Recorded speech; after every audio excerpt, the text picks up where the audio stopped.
Take all your princesses, bitch, I am Bowser. Fuck superpowers, I got this weed. Gun on my head, dog, that's all that I need. I don't play games. Alors ce qu'on va faire là, c'est qu'on va... Alors je vous propose de prendre la dernière version de Eclipse. Comme ça, vous avez la même interface que moi. Et comme ça, vous ne serez pas perdu. Alors, qu'est-ce qu'on va faire? On va créer une Hello World application. Ok. Alors après, on va créer notre première classe. Alors pour ça, on va faire File, New, Java Project. Et là, on va nommer notre projet, donc Hello World. Voilà. Next. Tout ça, on s'en fout pour l'instant. Hop, on crée ça. Alors, pour l'instant, vous occupez pas de JRE System Library, ça on s'en fout. Tout simplement, on a le dossier SRC, donc source pour les source files. On va créer là-dedans une classe. Alors une classe, c'est comme un moule. C'est-à-dire que ça peut être n'importe quoi. Ça peut être par exemple voiture, ça peut être ville. C'est une notion en fait, une classe. Et après, on va créer ce qu'on appelle des instances de classe, c'est-à-dire en fait une instantiation. En bref, par exemple, la voiture de votre père, bah, ça serait une instance de voiture. Si vous avez 3 voitures, et ben vous avez trois instances de la classe voiture. Vous voyez, en gros, c'est la voiture, c'est le moule. Donc on va pouvoir donner par exemple plein d'attributs à cette voiture, une vitesse, je sais pas, la couleur, le nombre de chevaux, etc. Et après, pour chaque voiture, pour chaque instance de voiture, ces données-là peuvent être différentes. Donc, par exemple, la voiture de votre père, une vieille Peugeot Saxo, Citroën Saxo, pardon, n'importe quoi. Bah, elle aura des chevaux de merde, elle aura une couleur verte dégueulasse, et la voiture de votre voisin, elle sera rouge, ce sera une Ferrari, par exemple la marque, ça peut être aussi un attribut de votre classe. Voilà, donc là ce qu'on va faire, c'est qu'on va créer notre Hello World. Donc on appelle ça la classe main qui veut dire principal pour l'instant, et on va créer ici, qu'est-ce que vous voulez créer comme méthode de base. On va créer public static void main. Alors le nom de la classe, autant ça n'a pas d'importance, là je mets main parce que ça a le plus de sens, puisque ça va être la seule classe, donc c'est ma classe principale. Généralement vous n'appellerez jamais une classe main, vous allez l'appeler justement par voiture, etc. Là c'est simplement parce que c'est la classe principale, donc on va l'appeler main. Et pourquoi on crée cette méthode là? C'est en fait pour définir, ça c'est la méthode par défaut qui va être lancée par Java. Donc là, si je crée ça c'est autogénéré, voilà. Tout ce qui se trouve dans cette méthode-là sera lancé dès que je clique là-dessus. Donc là, vous avez public class main. Donc ça, c'est tout simplement pour dire que cette classe-là, elle s'appelle main. Et vous avez ici des accolades. En gros, les accolades dans la programmation, c'est pour définir l'environnement de ce qu'il y a avant. Donc, par exemple, là, c'est la classe main. Tout ce qui est à l'intérieur de ces accolades, ça correspond à la classe main. Donc vous l'aurez compris, tout ce qu'on va mettre dans la méthode main, donc tout ce qui est à l'intérieur de ça, c'est ce qui va être lancé automatiquement. Donc là, je peux très bien taper des trucs ici, ça ne sera jamais lancé parce que tout ce qui est lancé ici, tout ce qui ne se trouve pas là-dedans ne sera pas lancé de toute façon. En gros, il ne regarde même pas Java, enfin Eclipse ne regardera même pas ce qui est à l'extérieur de cette classe. Enfin, de cette méthode, pardon, je vais y arriver. Donc, alors, qu'est-ce qu'un Hello World? Donc là, je vais devoir vous demander de me faire confiance. En fait, de la programmation, il y a un deuxième truc qui est très important, c'est Google, en fait. Parce que c'est un autre langage et il y a plein de trucs différents. Donc, par exemple, vous allez devoir, je sais pas, implémenter un chiffre au hasard. Et ben vous n'allez pas vous amuser à taper un truc de 40 000 pages qui va faire un chiffre aléatoire. Non, il y a déjà quelqu'un qui a fait ça en 3 instructions. Donc vous allez sur Google, vous tapez chiffre au hasard, Java, et vous allez trouver. Donc là, pareil, il y a une fonction qui permet d'afficher à l'écran, ça s'appelle le systemout.println. Voilà, donc ça c'est un truc que vous allez de toute façon à travers la pratique très vite l'apprendre. puisque system.out.println, bah, c'est ce qui affiche un message à l'erreur, c'est ce qui affiche un message à l'écran. Donc de toute façon, vous allez vous en servir tout le temps. Donc à travers la pratique, cette instruction, vous allez vous en servir tout le temps. Donc alors, contrairement à une méthode et à une classe, ce qui se trouve, l'environnement en fait d'une méthode est délimité par des parenthèses. Donc là, si je tape ici, ça n'a rien à voir avec system.out.println, ça a un truc à voir avec la fonction main. D'accord, vous avez compris? La deuxième chose à savoir, c'est que toute instruction en Java se termine par un point virgule. Donc là, on explique que tu m'affiches ce qui est entre les parenthèses et ici c'est fini. Donc en fait, ça n'a pas vraiment de sens de faire ça, puisque de toute façon, system.out.println affiche un truc qui ne se trouve de toute façon que derrière, entre les parenthèses. Donc de toute façon, tout ce qu'il y a ici, il ne peut même pas le gérer. C'est pour ça d'ailleurs que Eclipse vous dit ici syntax error on token fz. Il vous dit même qu'il s'attend à avoir un point virgule à cet endroit-là. Donc même Eclipse a compris que là, ça n'a juste pas de sens en fait. Donc on va mettre quand même le point virgule, parce que dans certains cas, il est possible de continuer à écrire quelque chose derrière, et dans ce cas-là, Java ne sait pas s'il faut continuer ou pas. Donc dans tous les cas, il faut toujours mettre un point virgule pour dire là là Eclipse arrête de continuer, d'essayer de faire autre chose, c'est fini, cette instruction est terminée. Donc alors, pour afficher du texte, ça s'affiche entre guillemets. Ça c'est pareil, c'est un truc à savoir. Et là, du coup, on va écrire hello 1. Et quand on lance ça, hop, selected source to save, oui, parce qu'il faut toujours sauvegarder avant de lancer. Donc on va mettre always save resource before launching, comme ça ne nous le demandera plus. Et quand on met OK, ça affiche hello world. Donc voilà, je ne vous ai pas vendu que du rêve, ça marche très bien. Alors, system.out.println, ça permet d'afficher du texte. Donc là, déjà, vous avez créé votre premier programme, en fait, qui permet donc tout simplement d'afficher du texte à l'écran. C'est pas hyper compliqué, mais bon, il faut un début à tout. Alors, maintenant qu'on a affiché du texte, qu'on a fait à peu près le premier langage, maintenant qu'on a fait le premier programme que toute personne a codé au moins une fois dans sa vie, tout codeur, on va commencer à rentrer dans un peu des sujets plus intéressants, parce qu'en affichant du texte, vous allez pouvoir raconter une histoire, vous allez pouvoir écrire un bouquin à l'écran, mais avouons-le, ça ne sert pas à grand chose. Alors, une notion que vous allez utiliser tout le temps, tout au long de votre vie, si vous voulez coder, et d'ailleurs qui est là dans tous les langages de programmation, ce sont les variables. Qu'est-ce qu'une variable ? En fait, ça a tout simplement pris son sens du mot, de la définition du mot. C'est quelque chose qui peut changer. Donc, je vais vous écrire une variable, vous allez voir. Int variable égale ça. Alors, on retrouve au moins un des trucs qu'on avait dit avant, c'est que l'instruction se termine par un point virgule. Donc ça veut dire que ça, c'est mon instruction, elle est terminée. Eclipse va arrêter de faire autre chose avec cette instruction-là. Il va passer à l'instruction d'après. Donc, qu'est-ce qu'on a ? On a d'abord int. Int, c'est le type de la variable.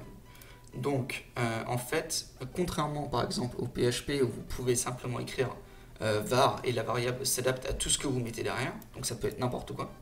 En Java, vous avez besoin de typer votre variable. Vous avez besoin de dire est-ce que ma variable, ça va être du texte. Alors, je vais vous donner plusieurs trucs. Du texte. Le type sera string. Un entier, donc entier négatif aussi. Int. Donc, par exemple, ça peut être -5, 5, 112. Un décimal, un nombre décimal. Donc là, c'est float. Par exemple, float var égale 0.5. Quoi ? Qu'est-ce qu'il me dit ? Ah oui, parce qu'il y avait ça avant. Donc, string, int, on a vu. 0.5. F, donc il faut rajouter le F en fait, c'est pour dire que voilà, ça c'est un float. Bref. Sinon, il le voit pas en float, mais bon, ça c'est pas très grave. L'important c'est de voir qu'il y a plusieurs types. Donc, int, float, Qu'est-ce qu'il y a d'autre? Il y a boolean. Boolean, c'est vrai ou faux. Donc c'est un booléen. Ça, c'est beaucoup utilisé pour dire est-ce que ma condition... En fait, c'est pour donner des conditions. Donc soit mon instruction est vraie, soit c'est faux. Par exemple, vous allez pouvoir dire est-ce que mon chiffre variable égale à 5. Voilà. Et plein de types comme ça. Alors, on va pas trop rentrer dans le détail, mais sachez qu'il y en a plein. Et que tout ça permet de justement typer la variable. Alors, variable, qu'est-ce que c'est? C'est tout simplement le nom de ma variable. Alors là, je peux mettre Peugeot, je peux mettre test. Eclipse s'en fout totalement, tu mets ce que tu veux. Par contre, sachez que généralement, si vous allez travailler sur un gros programme, vous ne serez pas tout seul, vous allez travailler avec plein d'autres personnes. Et par conséquent, si vous appelez vos variables test, int test2, int test3, ah merde, faut pas mettre d'espace, parce que sinon ça ne marchera jamais, test3, dans 2 ans, quand vous aurez 400 milliards de pages de code, vous ne saurez plus jamais à quoi ça correspond. Donc, donnez des noms de variables significatifs. Int, si vous voulez créer un jeu vidéo, int, nombre de vies restant. N'hésitez pas à faire un truc bien long. Comme ça, on sait de quoi ça parle. Bon, alors, pas la peine non plus de faire 4 pages. Hein. Un truc long, mais qui veut dire quelque chose. Alors, une syntaxe qu'on a pris l'habitude de prendre, en fait, dans la programmation, c'est le camel case. Le camel case, camel qui vient de chameau, c'est dans les variables, on commence avec une lettre minuscule et après chaque nouveau mot commence par une lettre majuscule. C'est comme ça, c'est une syntaxe, c'est comme ça qu'on fait et je vous conseille de prendre la même habitude puisque tout le monde fait comme ça et lorsque vous allez vouloir coder avec d'autres personnes, ils seront bien contents si vous faites ça. Alors, donc maintenant qu'on a une variable, cette variable-là, vous allez pouvoir la modifier. Donc ça, c'est très sympa. Par exemple, je peux dire ma variable, nombre de vies restant. Alors comment j'ai fait ça? J'ai fait CTRL espace. Ça pareil, c'est un raccourci que vous allez utiliser très rapidement. En fait, c'est un raccourci qui s'appelle l'autocomplétion. Alors là, par exemple, si je mets nombre, Eclipse, c'est déjà qu'en fait, dans mon programme, j'ai rien d'autre que nombre de vies. Donc si je mets CTRL espace, il va checker, il va voir nombre de vies, il va dire ok, il a voulu écrire nombre de vies. Donc si je mets CTRL espace, bim, il me l'autocomplète. Si j'avais 2 variables, nombre de vies, alors là je fais des CTRL-C, CTRL-V, ça c'est rien. Alors attends, hop, nombre de vies restant 2, et que je tape nombre, là je fais CTRL espace, il va me proposer les deux, parce qu'il ne sait pas lequel je vais choisir, il a trouvé nombre. Et donc si vous allez... quand vous allez coder plein de lignes, le CTRL espace est hyper important parce que ça vous fait gagner masse temps. Et en plus, vu que je vous ai dit d'utiliser des noms de variables assez longs, lorsque vous allez retaper ces mots, ce serait bête de faire une petite faute de frappe ici et de foirer tout votre programme. Donc tapez la première lettre, faites CTRL espace et là vous êtes sûr que c'est bon. Alors là, vous pouvez égaler un nombre de vies égale 6. Fin d'instruction. Et là, nombre de vies égale 5.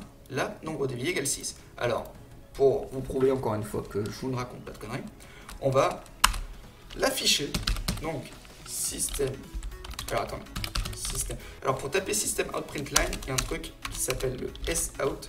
Vous tapez sout comme système et out de la fin. Hop, CTRL espace. Et c'est un raccourci pour taper système out print line. Encore un truc pour aller plus vite. On aime bien aller vite de la programmation. Sinon, vous tapez système out print line. Donc là, pour l'afficher, qu'est-ce qu'on tape? On tape le nom de la variable. Tout simplement. Et vu que c'est une variable et non pas du texte, on n'a pas besoin des guillemets. Parce que là, si je mets des guillemets, comme ça, autour, le problème, c'est qu'il va m'écrire... Alors, qui c'est qui saura? Attention, ça m'écrit nombre de vies, parce que c'est du texte. Alors que si je mets pas les guillemets, tac, tac, tac, et qu'on lance, il va m'afficher 5. Ok, on copie cette ligne. Je vous rappelle que c'est une variable. Hop, là normalement, il va m'écrire 5 et 6. Attention, 5, 6. Parfait, non? Excellent. On va trouver ce que c'est une variable. Alors, contrairement aux variables, je suis obligé de vous en parler quand même, c'est des constantes. Alors, pour définir une constante, on utilise le mot-clé final pour dire que c'est final. Facile à retenir, non? Donc, par exemple, final, et après, c'est tout pareil. Donc, le type de ma variable, int, et le nom de ma variable. Alors, encore une fois, la syntaxe pour une constante, c'est des majuscules, et les mots sont séparés par des underscores, donc les tirés du 8. Ma constante égale 3. Alors, plusieurs trucs à savoir, c'est que maintenant, si je fais ma constante reçoit 5, pardon, Eclipse me dit, attention, tu m'as défini une constante, tu viens de changer sa valeur, ça va pas du tout, n'importe quoi, moi je comprends plus rien, impossible. Donc une constante, comme c'est défini, bah, c'est une constante, donc vous ne pourrez pas changer sa valeur. Premier truc. Deuxième truc, je peux tout à fait enlever ça ici et dire, bon, j'ai une variable nombre de vies restant, je vais m'en servir à un moment donné, mais pour l'instant je m'en sers pas. Par contre vous ne pourrez pas l'afficher parce que pour l'instant elle n'a pas de valeur, donc vous n'allez pas afficher pas de valeur. C'est pour ça que Eclipse vous dit attention, là c'est pas possible.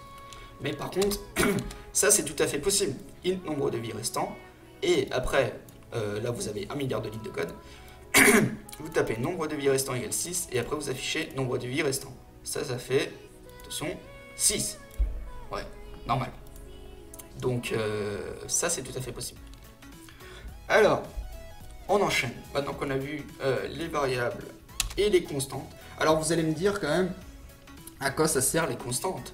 Parce que j'ai déjà des variables. Donc tout ce que je peux faire, c'est d'écrire int ma constante. Donc c'est une variable camel case égale 5. Et je me dis, plus jamais je change cette valeur, cette variable. Et ça sera tout simplement une constante. Alors grosse erreur. En fait, dans la programmation, on a beaucoup de liberté.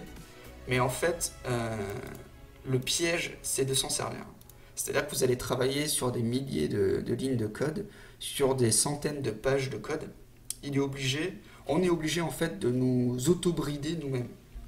Donc, si vous avez une constante, que vous êtes sûr que ça va être une constante, toujours utiliser final constante égale 5. Comme ça, vous êtes sûr que... j'ai oublié le type. Int. Si jamais quelqu'un voudrait changer cette variable, parce qu'il ne sait pas que les majuscules c'est des constantes, parce que dans son dev, donc le truc qu'il est en train de développer, il a besoin de changer cette valeur, et ben il ne viendra pas forcément checker le commentaire que vous avez laissé au-dessus ou quelque chose comme ça.